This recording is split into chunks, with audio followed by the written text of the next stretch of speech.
Hello, everybody. Welcome back to another episode of Incessantly Seeking. Today we have Michael Bungay Stainer. Thank you so much for being here today. Oh, Luciana, I'm happy to be here. Thanks for having me along. Yeah, and I'm so excited for this chat. Michael is best known for The Coaching Habit, which is a best selling book of the century, recognized as a classic. His most recent work, which I'm obsessed with, is called How to Work with Almost Anyone. And I'm very curious about who the almost part is. Oh, I think you know already. Oh, I had some like recent experiences, and I'm flipping through the book. I'm like, how can I make this better? hmm Which talks about how to build best relationships and how to work with people in a very pleasant manner. Michael was a Rhodes Scholar and recently awarded a coaching prize by Thinkers 50, the Oscars of Management. And you can find out more about Michael by www.mbs.works. Beautiful. I'm excited to plunge into this. Thanks for having me along. Yes, of course. So yesterday I posted on Instagram, people had questions. And of course, the overwhelming question was, how do you work with almost anyone? So why don't we start there? Why did you create this book?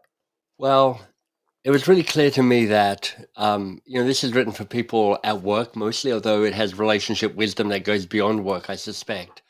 But our happiness and our success at work is so dependent on the relationships we have at work.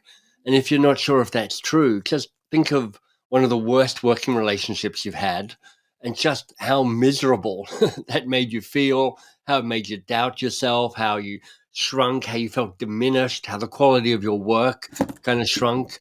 And on the other hand, think of one of the very best working relationships you've had and think how that kind of felt more expansive and more emboldening, and how actually it's almost like you got to see the next best version of yourself start showing up. It was like whispering from the future, like, this is what you could be like. This is what the best of you is like. So it makes such a big difference.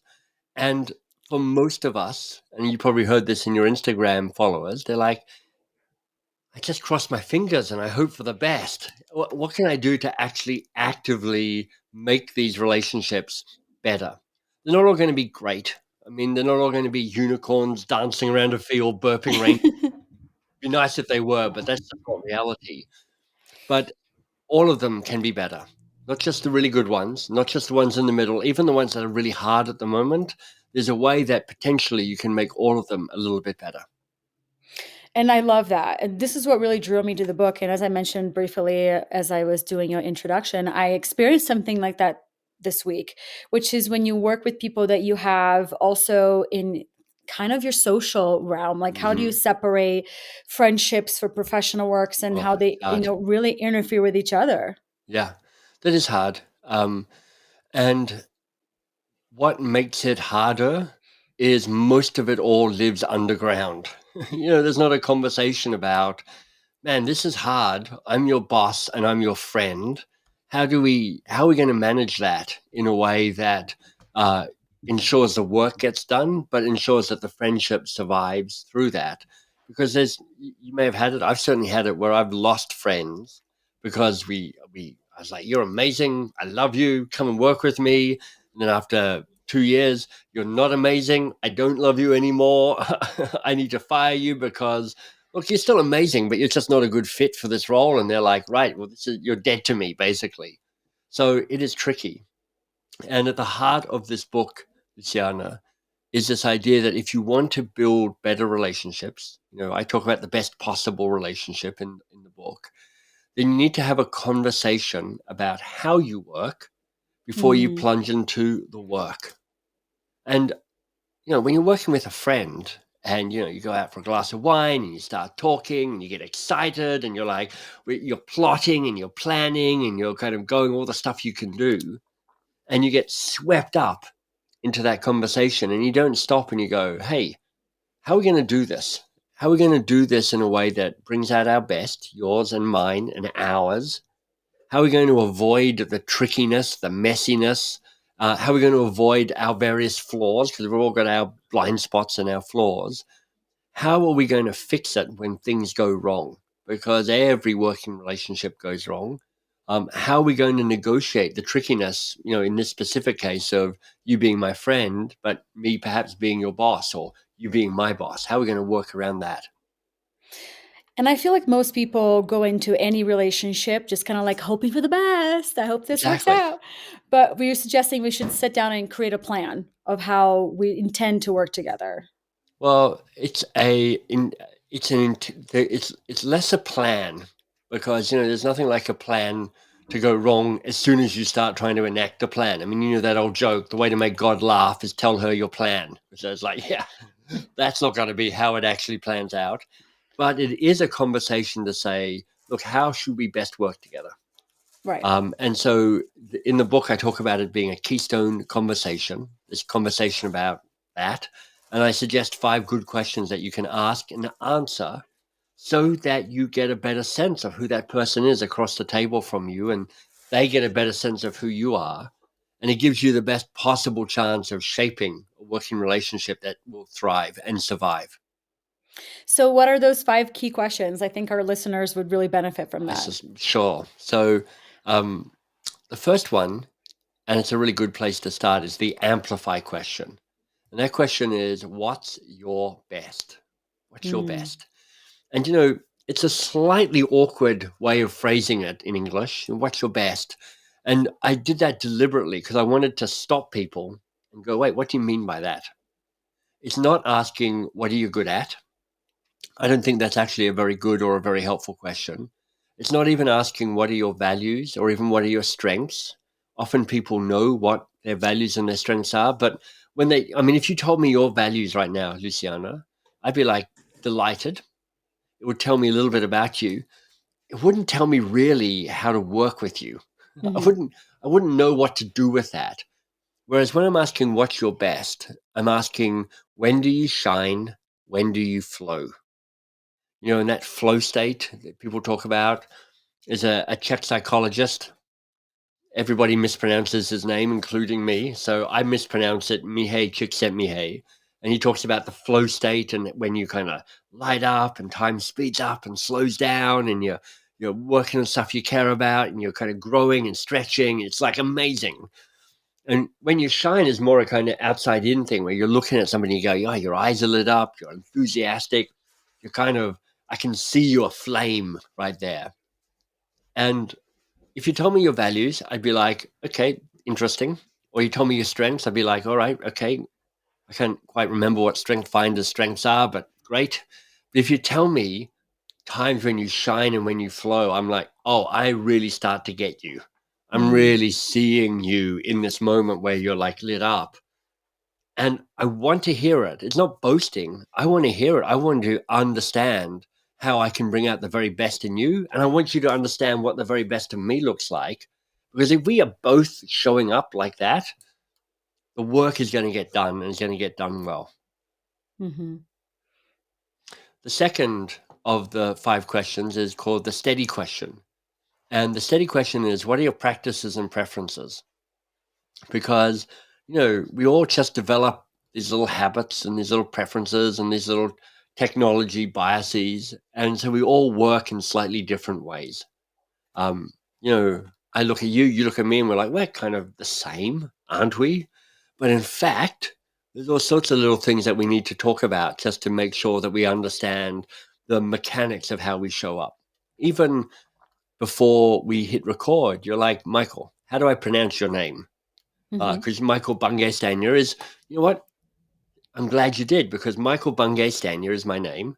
Bungay Stanier is my surname, even though it's missing a hyphen. It's like an invisible hyphen. But when I got married, my wife and I combined our surnames, and so we became Bungay Stanier. Oh, I love that. People freak out because it's a long name. They're like, I don't know how to pronounce it. Somebody once sent me a letter to Michael Banging Spaniel. So I'm like, no, exactly. Um, but I'm like, I'm not Michael Bungay. I'm not Michael Staniel. Michael. And by the way, I'm also Michael. I'm not Mhm. Mike. I'm Michael. This is a Mike. Um, I'm a Michael. And there's only 3 people in the world who call me Mike, and it's my 2 brothers and my mum. That's it. So just these little things like that stop Mhm. small irritations happening. We now often tell each other our pronouns. Nobody did that 10 years ago, but now it's one of those little things to say, hey, you know what? I'm not a she, I'm a they. And that's the way, and it stops those little Microaggression is too big a word, but it's those little tears, little rips in the fabric of just annoying. Questions 3 and questions 4, they dance on the same dance floor. They're kind of related. They're the good date and the bad date questions. So the good date is, what can we learn from past successful relationships? And the bad date question is, what can we learn from past frustrating relationships? Because patterns from the past inevitably repeat again in the future. Mm-hmm. So figure out what your patterns are and teach them to the people with whom you're working. Like if you and I were working together, Luciana, I'd be able to say to you, let me tell you exactly how I'm going to screw up this relationship. It's really predictable. You know, they call me the vice president of bottlenecking around here. So at a certain point, I'll just have something that you're waiting for and waiting for and waiting for, and I've kind of got overwhelmed and overcommitted, and it's disappeared off my to-do list, and you're like, he's driving me nuts, and I'm like, I will drive you nuts. So now here's how you manage me so that we get around this hiccup and we don't break our relationship because of my entirely predictable bad behavior. And my bet is you've got some patterns of behavior that you know are slightly dysfunctional when you show up in working relationships. And you can say, look, here's how I'm going to muck it up. And that's like, great. Let's try and figure our way and work our way through that. But that one particularly takes awareness and Mm, takes, I think, I don't know how to word this, either managing your ego or being humble, to be yeah. able to say, this is something I know I do. And I've encountered people, especially recently, who are just very blind to their Oh, behavior. sure. Yeah. Yeah. So, honestly, this book, How to Work with Almost Anyone, it kind of shows up as business book, but it's sneakily got a kind of self-development book wrapped inside it because each of the 5 questions have 3 exercises associated with them so that you can get a little better about knowing who you are. Hmm. Now, it is absolutely true that people are going to be on a spectrum of self-awareness. Some people are like, whew, you don't really know yourself that well at all. Some people like have been thinking about it for years and are pretty nuanced about expressing themselves. And you have to meet the person where they're at. Hmm. And if you're one of those people who knows more about yourself, then you get to role model what self knowledge looks like. You get to actually role model taking the conversation a little deeper, to be a little bit more vulnerable, to be a little more self aware in a way that is actually coaching and mentoring that other person to perhaps push them a little further. And I used to think those things were personal. Hmm. But now when I experience them, it makes me realize, oh, this has nothing to do with me. It's just whatever your insecurities are, whatever your issues are Yeah. about self-worth and all that. But in the past, when I would be reactive and be like, you can't talk to me like that. Now I just take a step back and I think about, is it worth confronting the situation, or is it better to, I work a lot of freelance, projects. So I have an opportunity to say no next time. Yeah. Or do I just get through it? And I'm starting to now wonder, what's the best course of action? That's really smart. And the fifth and final question, which is helpful in this conversation, is the repair question, which is how Mm, will we fix it when things go wrong? And that's a big part of one. it is a big one Hmm. because most of the time you don't really think things are going wrong. When you sign up and you're going to do a little freelance work for somebody, nobody's going, how are we going to fix it when things go wrong? You're all being excited about, hey, we're working together. I'm excited. You're going to give me some work. I'm going to do some good work. You're going to give me some money. We're all excited about the opportunity. It's not how we're going to manage the downside of it. But Hmm. what I've learned, because I hire people all the time, I've got 2 small companies, so I'm always hiring vendors to help me out with stuff. I almost always have a conversation where I go, right, tell me about a time when you've had a really good client relationship. What happened? What did they do? What did you do? What made it so fantastic? And then I'll go, now let me tell you a time when I had a really great vendor relationship where I loved them, where they blew my mind, where I kept hiring them and giving them more money because I loved the job they were doing so well much. Hmm. Is that helpful? And they're like, yes, that is helpful. And then I'm like, now tell me a time when you had a really frustrating client relationship, a client that drove you nuts. 'Cause I've been on both sides of this relationship, and I've had some clients that suck badly. And I'm like, let me tell you, this is what they do. This is how they disrespect me. This is how it's too transactional, whatever it might be. And then I'm like, and now let me tell you about the vendors that drive me nuts, that have been really frustrating. The ones that I fire and I stop rehiring. Is that helpful if I tell you about that? They're like, yes, we'd like to know that. Because I'd like to be one of your favorite vendors, not one of your least favorite vendors. And so, in a very kind of practical way, we're just trading information to say, look, how do we be the best version of ourselves for each other? Because at the moment, we're super excited about the potential of this working relationship, and we will screw it up somewhere down the line. So let's figure out how we can avoid that as much as possible. And let's also have a conversation about when we do screw it up, how will we clean it up so that we can keep working together rather than one of us going off in a huff and quitting and the relationship kind of ending on a sad note. Yeah, and I would say that was one of the best lines in this book was when you say things will go wrong and this is Yeah, how you fix it. Because in my mind, again, when you go into a relationship, you go in with best of intentions. So you hope for the best and then things start to fall apart. And I get caught very surprised, like, wait, what is yeah, this really happening? And try to not, again, react to the situation, especially in a professional setting.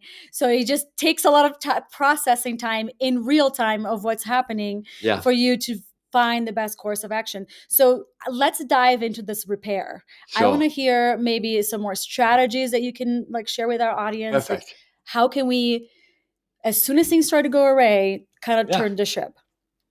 Well, let me ask you before I've got three core strategies that I use as part of my repair, which I'll share. But you've had some experience now. You've Mm-hmm. got some scars. You've had some relationships that haven't worked. You've had some relationships that have been great. You've had some relationships which you fixed them. Mm-hmm. What have you learned about repair? What do you already know? What works for you? What I have learned is you have to be very honest about what's happening. So voice whatever is happening for you in a way that is really that this is how I'm reading this situation. This is how it makes me feel, Yeah, not what you're doing or how you're behaving. Another thing is address it as quickly as you can. love it. Yeah, those are I great learned that tips. the more you wait, the more stories you create over why Oh, the other person did this, and then yeah, and then you ask your friends, and you're like, "What do you think about this situation?" And then they yeah, kind of throw more fire in there, and you're like, yeah. "How dare this bitch said this to me?" And you start to realize like now it's escalating in your mind, even though the facts haven't changed. So you're pointing to a really powerful tool that can be helpful for the people listening, which is to understand what's going on.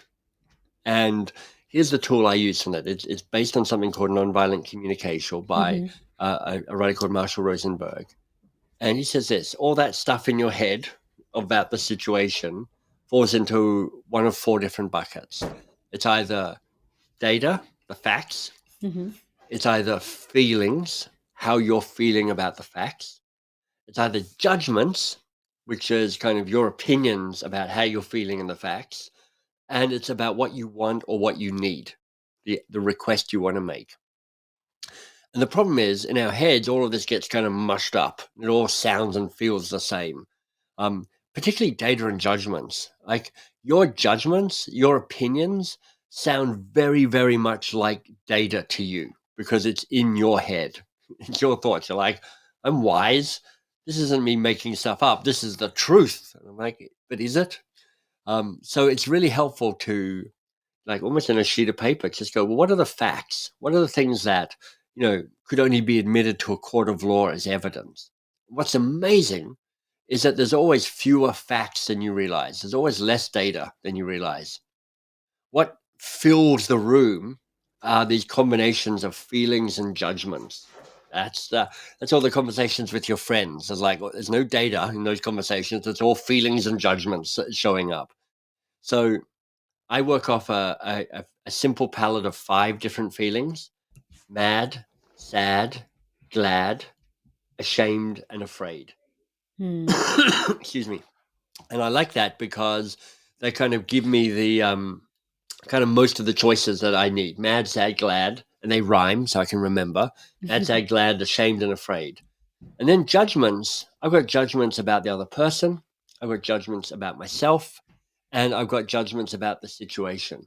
Mm-hmm. So I just try and figure out all the judgments I've got, almost all of which aren't that helpful. Right. They're almost all about drama and about it's so unfair and I'm being hard done by and they're idiots and I'm noble and this is impossible or I shouldn't have signed the contract, and all of that is just kind of noise. And then what's really powerful in terms of repair is getting clear on what you want, getting clear on Right. what you want to ask for. Because actually, as soon as you get clear on what you want, actually what you need to say to the other person becomes much more obvious to you. I Mm. need to ask for them not to do that again. I need to ask for them to pay the money. I need to ask for more money. I need to extend the contract, whatever it might be. There's a way that you need to actually think about how do I fix this and make it and make a clear request. Hmm. So that's how I disentangle stuff in terms of what I need to communicate: data, feelings, judgments, wants, and needs. But then I've got three tactics, broad tactics I think about repair. Number one is being willing to speak up if I've been hurt or if I'm upset. And I will use that framework often to kind of explain it. I did this, I felt this because of this, and I'd like you to do this. Um, uh, the second is, and this is particularly helpful if you're the more senior or the more experienced person in the relationship, it is to try and notice if things are a bit off. Mm. Like, I'm the founder of a couple of companies, and it means that I am the most senior person often in the conversations I'm having. I'm also a straight old white dude, so I've got the whole of the patriarchy behind me as well. So I've got all the authority, all the status, and it means it's harder for other people to speak up. It's easier for me to be the person who role models vulnerability and curiosity. Hmm. So if I'm working with one of the people on my team and I'm like, there's something going on here, I think. I'm not sure what it is. I'll be curious about it. So the second tactic is be curious about the other person, particularly if you're feeling like things are slightly off. I have a question I ask occasionally but regularly, which is what needs to be said that hasn't yet been said? Mm. As an invitation to say, does something need to be, do you need to speak something into the space between us that you hesitating and you're kind of feeling a bit awkward about? It kind of is permission to speak the hard thing. And then the third element of repair is knowing how to say sorry well. Oh, Because okay. we're all, I mean, lots of us have seen those terrible, terrible apologies, which aren't apologies. Like, Hmm. I am sorry you're such a loser. It's like that's Sorry you feel that way. yeah, I know, Yeah. exactly. It's like, well, thanks for nothing. I mean, that's just an insult. It's not even close to Hmm. an apology. But there's a way I think people might go too far the other way where they apologize for everything. It's Hmm. all my fault. So there's this Gotcha. kind of moving into like almost victim mode around that. Hmm. So what I'm always trying to figure out is what's my side of the table? What's my side of the table, which I have to worry about and take responsibility for? What's their side of the table that they have to take responsibility for? And when I screw up on my side of the table, I apologize for my side of the table. And I apologize really well and in a heartfelt way. And I don't keep apologizing. I've done Right. it once. I'm trying to keep this relationship an adult to adult relationship. So I don't want to move into victim, poor me, I'm so sorry, I'm terrible, I'm a worthless person. I'm like, no, I really screwed up on that. I'm sorry. I see what I did. I'm not going to do that again. I see the impact it did. I'm really sorry for the impact that it had on you. Um, and then I'm like, I'm clear. I'm done. Yeah, and I think the apology also goes into caretaking. That's another, either you are victimizing or you're like, oh no, let me fix this. Let's make it, one thing I think it's overall feeling is that we want to make it work. Yeah, So either we take out the words, I love what you said, let me speak the words into the room between us of what needs to be said, because it's yeah. exactly that. There's two people and there's a space in between the two of you, and something is happening in there that is not being said. But that's so hard. It is hard. I mean, Yeah. relationships are hard. Relationships are really hard. You are a messy, complicated, confusing, brilliant, amazing person. They are a messy, confusing, complicated, amazing, brilliant person. you're trying to make it work. Honestly, it is a miracle that the human race has survived, quite frankly, because relationships are endlessly tricky. There's endlessly small ways that we step on each other's toes. There's endless ways that we're protecting our own ego. There's endless ways that patterns from the past keep showing up. You know, this work on trying to become the next best version of yourself is endless.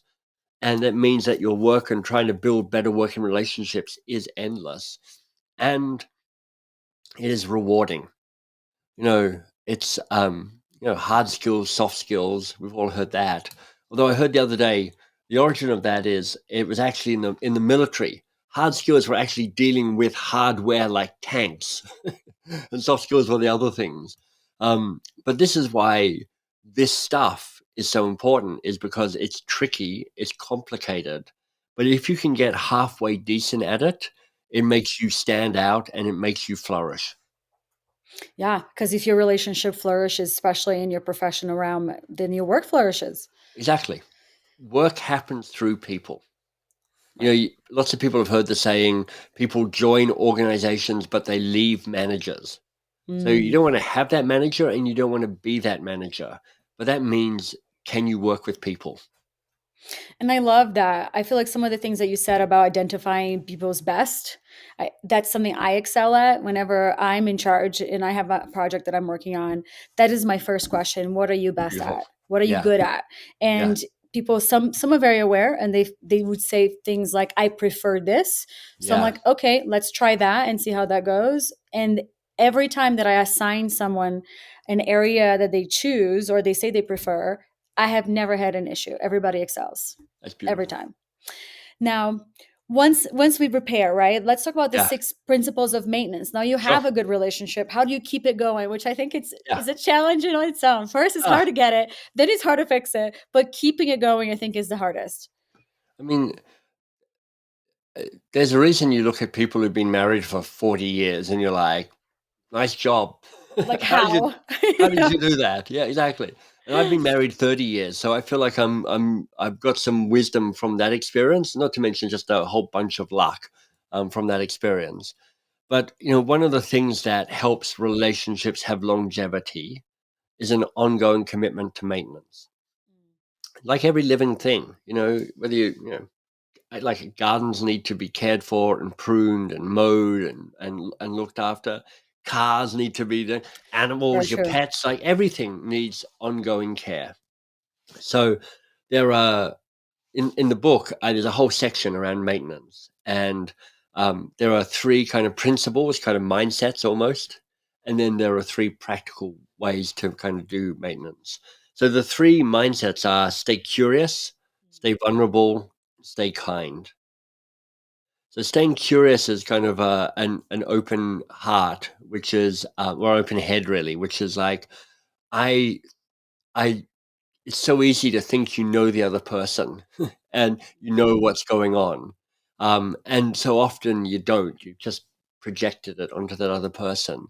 So I do think curiosity is a bit of a human superpower.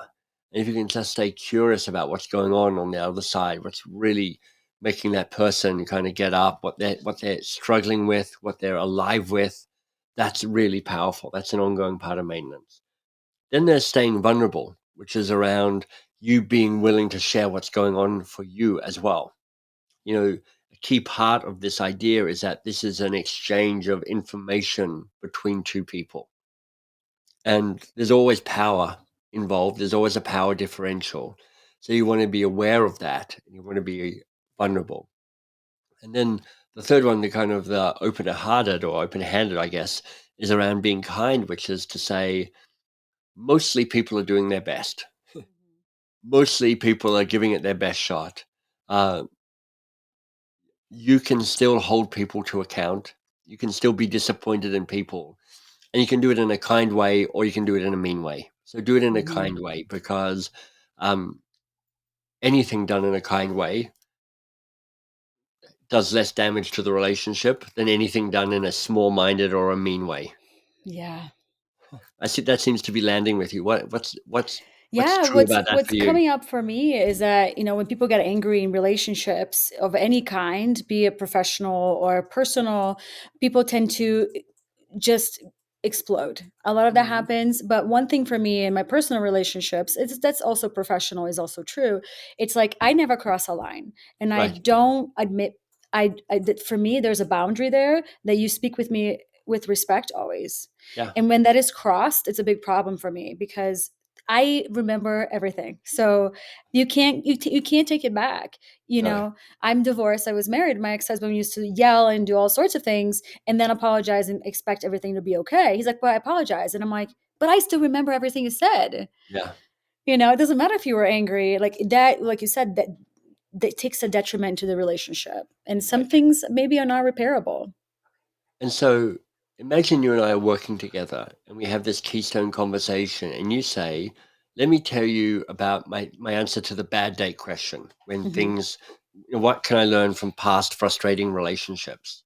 And you might say, one of the things that I've learned is from the frustrating relationships is people who think they can be angry and disrespectful and cross a line and think that an apology will make that be okay. And that Right. is not okay for me. I remember everything.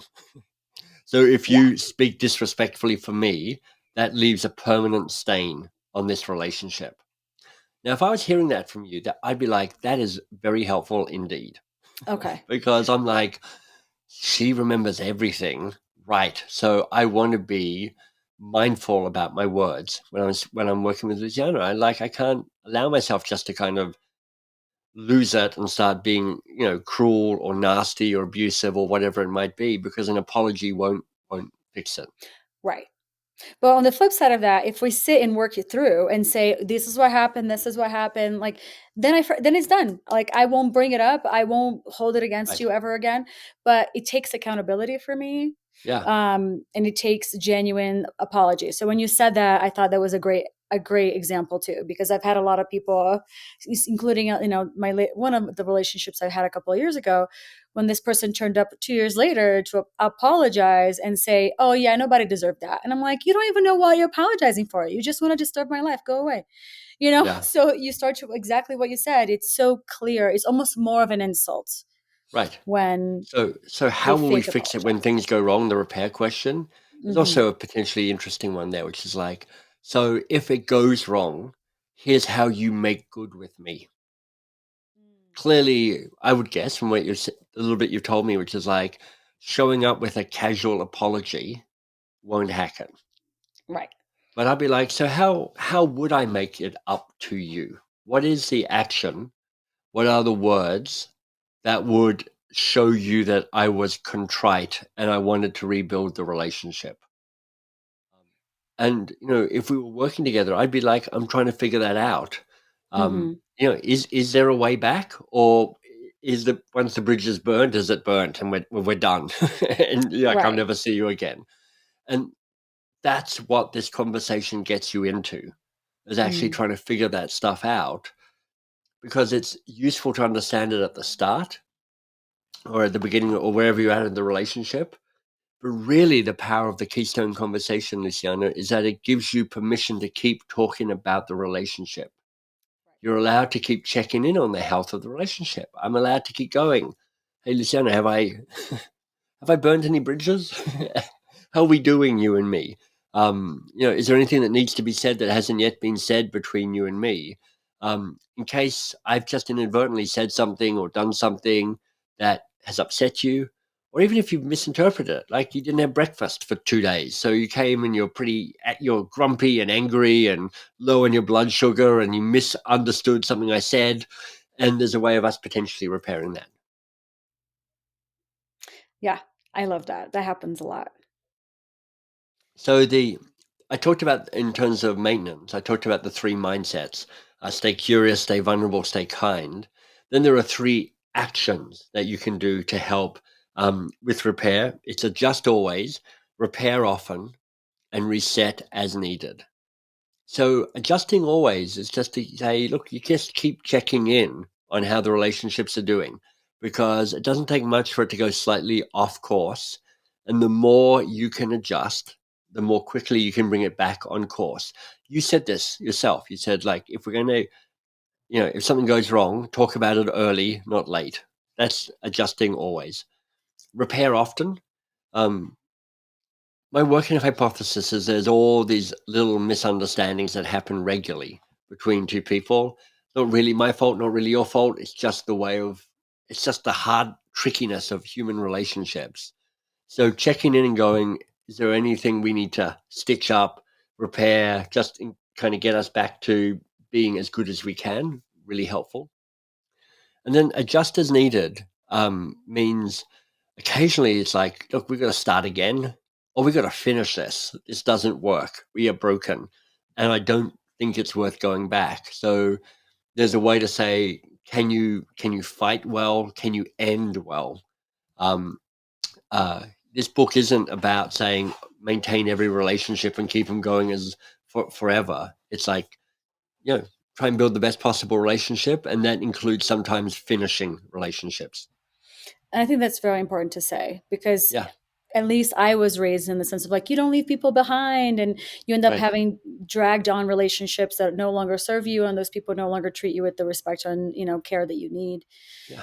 But how do you know, right? That's the one point I want to talk about a little bit further is like how do you reset? How can you go back? Can you start over? And if you can't, it's like, how do you know the difference? Well, I don't think you can always know the difference. I think you get older and you get wiser and you collect scars and you collect stories and you take your best guess as to whether this particular relationship is fixable or not. And, sometimes it's about you and where you are in terms of being generous and being resourced and being up for it or not. It's like you could go, look, if I if I wasn't a single mum with three young kids working two jobs and being absolutely tapped out, I might try and fix this relationship. But as it is, I don't have a whole lot of resource to be able to commit to trying to repair this. So I'm going to end this. Um, you know, the model I always use is like every choice you have has prizes and punishments. So when you look at a relationship and you're in a place where you're going, is this worth saving or rescuing or not? I'm constantly going, what are the prizes of rescuing it? And what's the punishments? What's the price I pay for rescuing it? Because there's both. There will be prizes and punishments for rescuing it. There'll be prizes and punishments for not rescuing it.